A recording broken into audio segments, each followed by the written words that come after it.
हे कृष्णा। आज का ये वीडियो में हम समझाएंगे कि एक एजेंट को एक स्टूडेंट की काउंसलिंग कैसे करनी चाहिए। एक्चुअली में हमारे को लगभग 17 साल हो गए इस बिजनेस में और ऑलमोस्ट 31 कंट्रीज के साथ हम लोग अपना टाई अप हैं।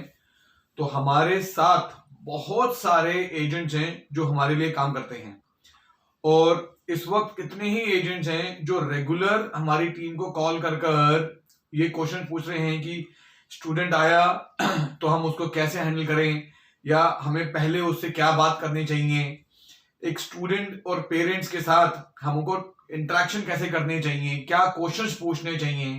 तो lot of things going on. तो ये वीडियो या एक सीरीज हम तैयार करने लगे हैं जिसमें हम एजेंट और स्टूडेंट का जो रिलेशनशिप रहेगा, जो पूरा काउंसलिंग का प्रोसेस रहेगा, वो हम कवर करेंगे। तो आज एक पहला वीडियो है जिसके अंदर हम लोग आपको क्लियर करेंगे कि पहली बार आपको क्या क्या चीजें एज अ एजेंट पूछनी चाहिए। अच्छा, यहां पर मैं एक चीज क्लियर करता हूं कि स्टूडेंट पॉइंट ऑफ व्यू से वो जिसके पास गए हैं वो एजेंट नहीं है, वो उनके लिए कंसल्टेंट है, वो उनके लिए एडवाइजर है, वो उनके लिए काउंसलर है। एजेंट तो वो कॉलेज के लिए है क्योंकि वो कॉलेज को रिप्रेजेंट कर रहे हैं या हमको रिप्रेजेंट कर रहे हैं। पर स्टूडेंट के लिए आप एक काउंसलर हैं, एक एडवाइजर हैं, एक कंसल्टेंट हैं, ये याद रखिएगा। तो मैं शुरू करने से पहले बोर्ड के ऊपर एक चीज समझाऊंगा कि अगर कोई कॉलेज, कोई कोर्स, कोई यूनिवर्सिटी आपके पास अगर नहीं है तो उसको मना करने में कोई दिक्कत नहीं है। आप सेल्समैन नहीं है कि आपको अपनी ही कोर्सेज, अपने ही कॉलेज, अपनी ही यूनिवर्सिटी बेचनी है, बिल्कुल नहीं। जब हम गाड़ी ड्राइव करते हैं तो हमें रेस देनी होती है ड्राइविंग के समय पर अपनी सेफ्टी और दूसरों की सेफ्टी के लिए ब्रेक भी लगानी पड़ती है कभी कभी। तो ऐसे ही स्टूडेंट का करियर की बात है तो उसके करियर से नहीं खेलना हमें। अगर कोई चीज नहीं है तो ब्रेक लगा दो, तो मना कर दो कि जी ये चीज हम लोग नहीं करते हैं, हम ये करते हैं। अगर आपका इंटरेस्ट है तो हम यहां बात करते हैं या ये हम नहीं करते। अब आपके पास, this video is for agents specifically. अब आपके पास जो स्टूडेंट्स हैं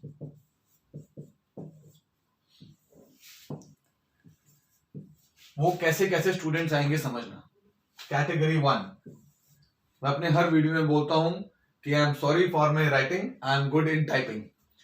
सो जो आपके पास एक कैटेगरी का स्टूडेंट आएगा जो ये कहेगा कि जी मुझे क्लियर है कि मुझे किस कंट्री में, किस यूनिवर्सिटी में, किस कोर्स में मुझे जाना है। सो अगर आप वो कंट्री, वो यूनिवर्सिटी, वो कोर्स देते हो फिर तो हम बात करें।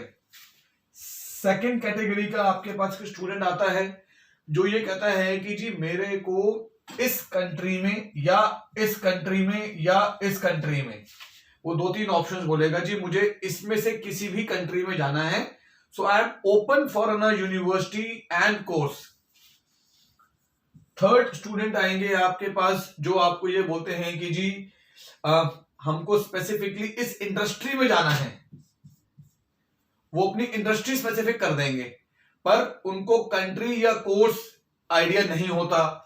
अब ये ओवरलैप भी हो सकते हैं, हो सकता है कि इंडस्ट्री पता है, यूनिवर्सिटी पता है, और सॉरी कंट्री पता है, इंडस्ट्री पता है, यूनिवर्सिटी पता है, कंट्री पता है, तो वो ओवरलैप भी हो सकते हैं। एक कैटेगरी का स्टूडेंट आएगा विच इज ओपन माइंडेड कि जी हमको बाहर पढ़ने जाना है, आप कहीं पर भी भेज दो। तो ऐसे कई कैटेगरी के स्टूडेंट्स आएंगे आपके पास। आपको क्या करना है, पहली चीज समझे ध्यान से, आप एक कंसल्टेंट हैं, एक एडवाइजर हैं, एक काउंसलर हैं। तो आपकी सलाह के बेस पर पेरेंट्स ने और स्टूडेंट ने अपनी लाइफ का टर्निंग पॉइंट डिसीजन लेना है। So it should be a wise advice from your side. पहली चीज, आप एडवाइस कब करोगे, आप कंसल्ट उनको साथ कब कर सकते हो, जब आपको उनके बारे में मालूम होगा। तो सबसे पहली होती है कि पहले उनके बारे में पूछो। अब ये ध्यान से समझना जो मैं यहां समझाने वाला हूं आपको। पहला सवाल उनसे पूछो, बच्चे आपने 10th कब करी, पहला सवाल, कौन से बोर्ड से करी, क्या परसेंटेज थी। अब अगला, आपने 10+2 कब करी, कौन से बोर्ड से करी, क्या परसेंटेज थी। मैं यहां पर 12 भी लिख सकता था, पर 10+2 एक पर्पस से लिखा है, बताता हूं क्यों। अभी मान ले उन्होंने ग्रेजुएशन भी करी हुई है, 10+2+3 कहां से करी, क्या परसेंटेज थी, करेक्ट। अब एग्जांपल लेते हैं, मान लें कि उन्होंने जो 10th करी वो करी बच्चे ने 2012 में, एग्जांपल। अब 2012 में करी है तो 10+2 कब करी होगी, 2014 में। भाई 13 में 11th करी, 14 में 12th कर ली। लेकिन बच्चा ये कह देता है कि जी मैंने 15 में 12 करी, तो इमीडिएटली आपको मालूम पड़ जाएगा कि 10+2 14 होना चाहिए, पर बच्चा 15 बोल रहा है। मतलब कि कहीं एक साल का गैप है, कि उस एक साल में उसने पढ़ाई नहीं करी, फेल हो गया, क्या हुआ, कोई ट्रांसफर लिया, कोई जगह चेंज हुई, किस कारण से एक साल की पढ़ाई मिस हो गई, तो ये आपको पता होना चाहिए। इसीलिए 10+2 लिखा।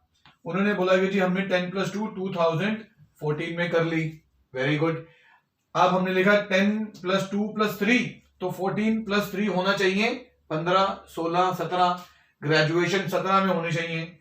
बच्चे ने बोला जी मैंने ग्रेजुएशन 2019 में करी, 2019 में, मतलब कि 2 साल गैप हो गया। भाई साहब आपने 2 साल में क्या करा, आपको पता होना चाहिए, तो वो आप पूछेंगे। अगर कोई गैप नहीं है एजुकेशन में तो 15, 16, 17 2017 में कर ली। तो अब हमको मालूम पड़ गया जी उसने क्या एजुकेशन ली है, पहला किस बोर्ड किस यूनिवर्सिटी से ली है, दूसरा क्या क्या परसेंटेज थी। अब अगर यहां पर परसेंटेज इसकी उतनी ज्यादा वैल्यू नहीं करेगी जितनी इसकी वैल्यू करेगी, क्योंकि ये उसकी लास्ट एजुकेशन है। जो स्टूडेंट की लास्ट एजुकेशन होती है सबसे ज्यादा वैल्यू उस परसेंटेज की गिनी जाती है। अब 2017 में उन्होंने अपनी ग्रेजुएशन कर ली, जो हम एग्जांपल लेके जा रहे हैं। 17 से 18, 19, 20, सो 1, 2, 3, तो ये 3 साल का आपका गैप है। गैप को बोलते हैं कि आपको एजुकेशन छोड़े हुए 3 साल हो गए हैं, तो इन 3 साल के गैप को आपको जस्टिफाई करना पड़ेगा।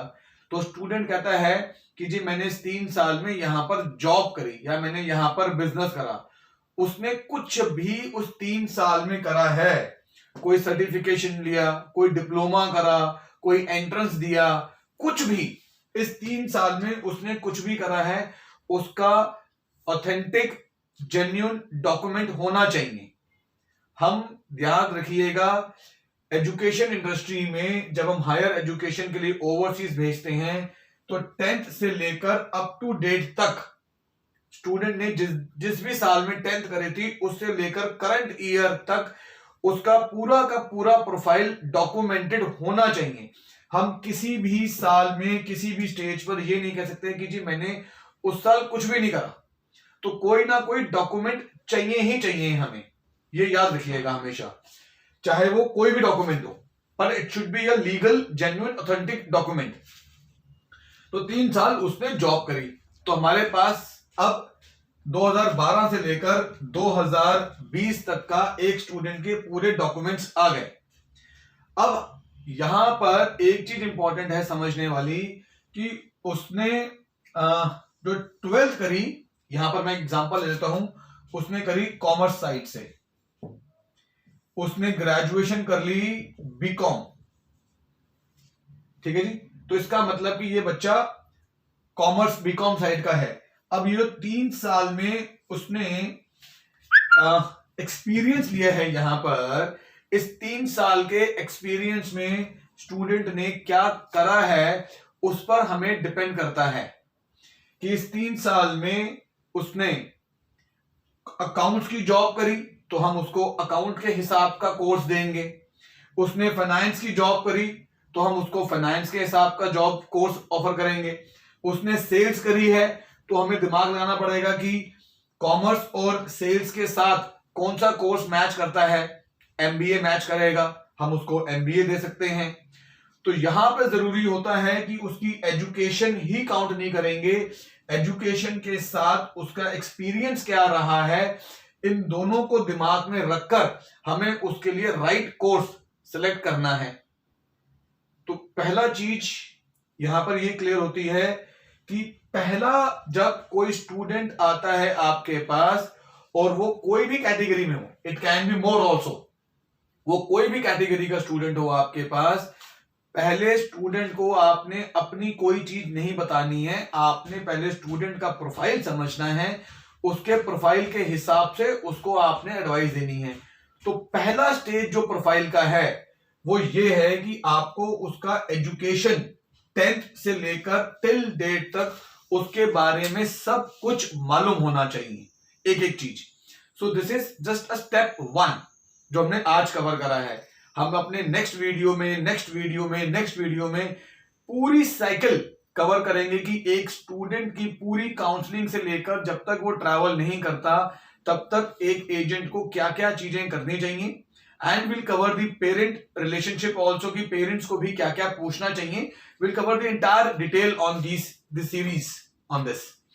हमारी company Wemars career consultants private limited, हम लोग ऑलमोस्ट 31-32 कंट्रीज के लिए काम करते हैं। हमारे डायरेक्ट टाई-अप्स हैं कई कंट्रीज के लिए। हम लोग डायरेक्ट एज एन रिप्रेजेंटेटिव भी काम करते हैं, एशिया रिप्रेजेंटेटिव भी काम करते हैं। आपको हमारे साथ डायरेक्ट टाई अप करना है, कॉलेज के साथ भी डायरेक्ट टाई अप करना है, ये सब सर्विसेज हम लोग आपको प्रोवाइड करवाते हैं। नीचे डिस्क्रिप्शन बॉक्स में हमारी कंपनी के नंबर्स लिखे गए हैं। हमारे offices Dubai, Hyderabad, Sirsa, Kurukshetra, Lajpat Nagar, Delhi. Head office हमारा नोएडा में है। नीचे नंबर है, किसी भी नंबर पे कॉल करें। हमारे एजेंट बने या स्टूडेंट हैं तो प्रोसेस शुरू करें। मैं Aman Shukla, I am the CEO of the company. Thank you so much. Hare Krishna.